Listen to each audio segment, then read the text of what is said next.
We cover current affairs, editorials, statistics, and every major UPSC subject that matters. Everyone, welcome back to UPSC IAS Desk Official. I hope you all are doing well. और जितने भी हमारे UPSC IAS exam के aspirant state PCS और दूसरी जो important exams हैं उन सारे एस्पिरेंट्स का हम अपने चैनल पे बहुत बहुत स्वागत करते हैं। और जैसे हमने कल बताया था कि हम अपने सारे एडिटोरियल्स हो या स्टैटिस्टिक्स सब्जेक्ट के सीरीज़ हो, फ्यूचर में हम जो भी बनाएंगे उसको हम हिंदी में भी एक्सप्लेन करेंगे, क्योंकि majority of aspirants Hindi speaking हैं और तो उनके लिए थोड़ी सी हेल्प हो जाएगी। तो उसी को ध्यान में रखते हुए हम स्टार्ट करते हैं अपना डिस्कशन। तो आज का एडिटोरियल है कंट्रोवर्सी है CBSE की जो 3 लैंग्वेज फार्मूले की जो कंट्रोवर्सी है उसको हम डिटेल में एक्सप्लेन करेंगे। कंट्रोवर्सी क्यों है और ये टॉपिक इतना डिबेटेबल क्यों है। तो first of all, making it compulsory for students to learn at least 2 Indian languages is not ideal approach. Why? Because there is a contradiction between NEP and CBSE. So that we are going to discuss in today's editorial, right? Let's start the discussion.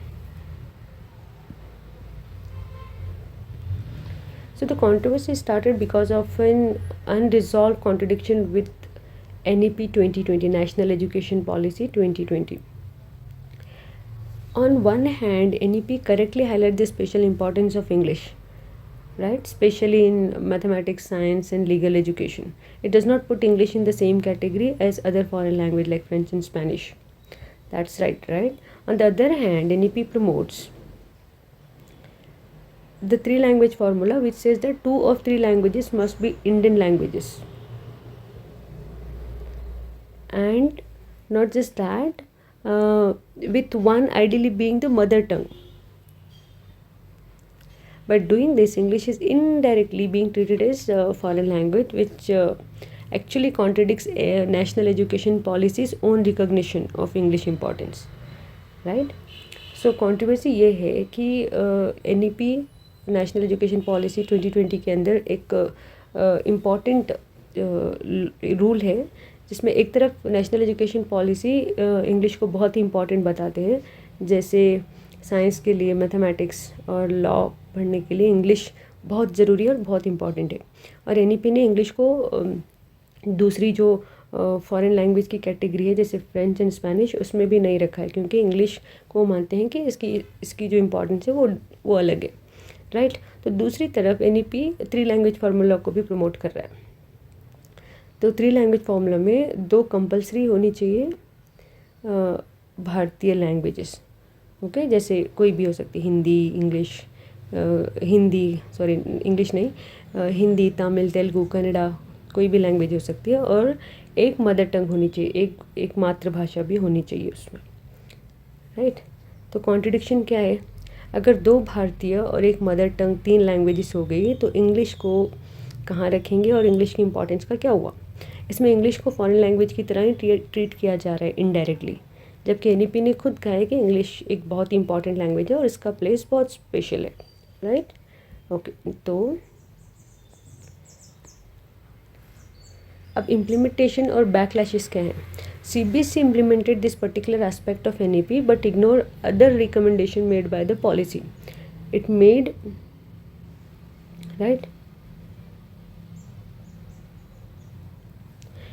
3 languages compulsory from class 6th and also said that students in class 7th, 8th and 9th must study 3 languages, of which 2 must be Indian language,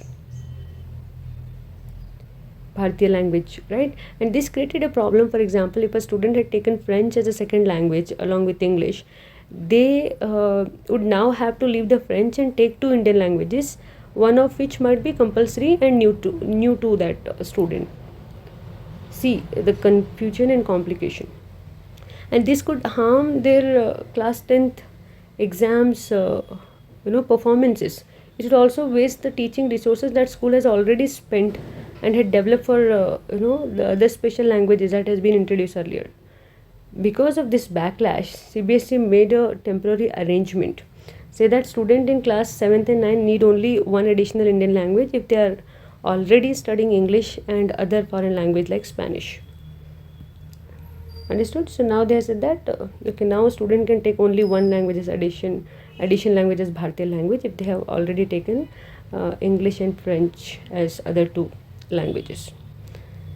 so problem ये है CBSE ने national education policy के इसी aspect को implement कर दिया है और एनईपी की दूसरी अच्छी बातों को ऑब्वियसली वो इग्नोर कर दिया है, क्योंकि सीबीएसई ने कहा है कि क्लास 6th से 3 लैंग्वेजेस पॉलिसीज़ कंपलसरी होनी चाहिए और क्लास 7th और 8th और 9th में जो 3 लैंग्वेज पढ़ाई जानी चाहिए उसमें से 2 कंपलसरी भारतीय लैंग्वेजेस ही होनी चाहिए, राइट।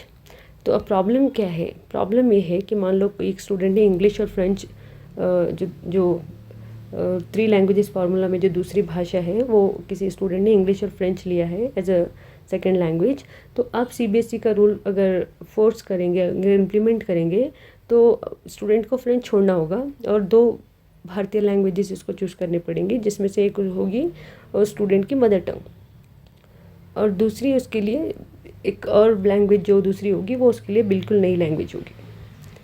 तो इससे क्या होगा? सबसे पहले वो स्टूडेंट जो क्लास 10th की बोर्ड एग्ज़ाम के लिए तैयारी कर रहे हैं उनकी परफॉर्मेंस पे तो इसका असर पड़ेगा, और दूसरा जो स्कूल्स ने फ्रेंच और जर्मन और स्पेनिश लैंग्वेजेस को सिखाने के लिए जो भी रिसोर्सेस लगाए थे तो वो सारी भी बेकार हो जाएंगी, राइट। तो फिर सीबीएसई ने एक टेम्प्रेरी अरेंजमेंट किया है, अगर किसी ने इंग्लिश और स्पेनिश को लिया है already as a 2 different language तो वो सिर्फ एक एडिशनल भारतीय लैंग्वेज ले सकता है जो कि टोटल 3 लैंग्वेजेस होंगी, लेकिन वो सिर्फ एक ही नई भारतीय लैंग्वेज ले सकता है। ये टेम्प्रेरी अरेंजमेंट है, इसको याद रखिए, right. Now the problem is the third language will not be tested in class 10th board examination. That is temporary arrangement that CBSE has done. But CBSE still continue with the policy of 2 Indian languages from class 6. So the prudence says or wisdom says that if NEP is to guide the government decision, it should ensure language learning that truly serves students' best interests. NEP also talks about the need for high quality bilingual textbooks for science and mathematics so that student can think and learn in both their mother tongue as well as in English. Here NEP again places the mother tongue and English on equal footing, especially if the STEM is central to India's progress. I hope you know what is STEM. STEM is nothing but science, technology, engineering and mathematics, okay. That means that India thinks that STEM is very important for India's progress. So when it comes to STEM, NEP is placing mother tongue and English on equal footing. So CBSE ने ये कहा है कि third language जिसको class 10th exam में test नहीं किया जाएगा, लेकिन ये याद रखिए कि ये सिर्फ टेम्प्रेरी अरेंजमेंट है। CBSE क्लास 6 से 2 भारतीय लैंग्वेज को कंटिन्यू करने के लिए जो रूल बनाए वो तो कंटिन्यू होगा ही होगा, राइट। अब आर्टिकल ये कहता है कि समझदारी यही कहती है अगर NEP नेशनल एजुकेशन पॉलिसी को गवर्नमेंट के डिसीजन को ही गाइड करना है तो उसमें स्टूडेंट्स का बेस्ट इंटरेस्ट को देखा जाना चाहिए, राइट। और नेशनल एजुकेशन पॉलिसी में एक अच्छी बात यह है कि साइंस और मैथमेटिक्स के लिए स्टूडेंट्स के पास बाइलिंगुअल टेक्स्ट बुक होनी चाहिए, 2 भाषाओं में किताबें होनी चाहिए, एक होनी चाहिए उनकी मदर टंग में, एक होनी चाहिए इंग्लिश में मैथ्स और साइंस पढ़ने के लिए, राइट। एक मदर टंग होनी चाहिए और एक इंग्लिश होनी चाहिए, तो ताकि स्टूडेंट अपनी मदर टंग और इंग्लिश दोनों में ये जो स्टम है, stem subjects science, technology, engineering and mathematics को अच्छे से पढ़ सके और समझ सके, क्योंकि ये इंडिया की प्रोग्रेस के लिए बहुत इम्पॉर्टेंट है। Now national education policy also talks about importance of learning learning languages like Japanese and German at secondary level, because they says that it enhances students' mobility, career opportunities globally, right. And the government's vision is to skill Indians or Indian students for cutting edge jobs worldwide. Building human capital for India's development instead of going back to old thinking, atavistic relapses. So education should look forward this is like, instead of going back to the old models, we have to just look forward and adopt the new policies that are being dictated. Even if this model has its critics, since CBSE often become the templates for the rest of India all the times. A better course would be teach the mother tongue and English, and wherever resources permit and students want, offer the third language of their own choice, students choice, right? So NEP कहती है कि class 9th और 12th higher secondary level पे students को German और Japanese जैसे language भी सीखना चाहिए, क्योंकि ये स्टूडेंट्स की मोबिलिटी को जैसे देश विदेश में नौकरी हो या पढ़ाई को अगर स्टूडेंट जाना चाहते हैं तो ये चांसेस को जो है इंक्रीज़ करता है।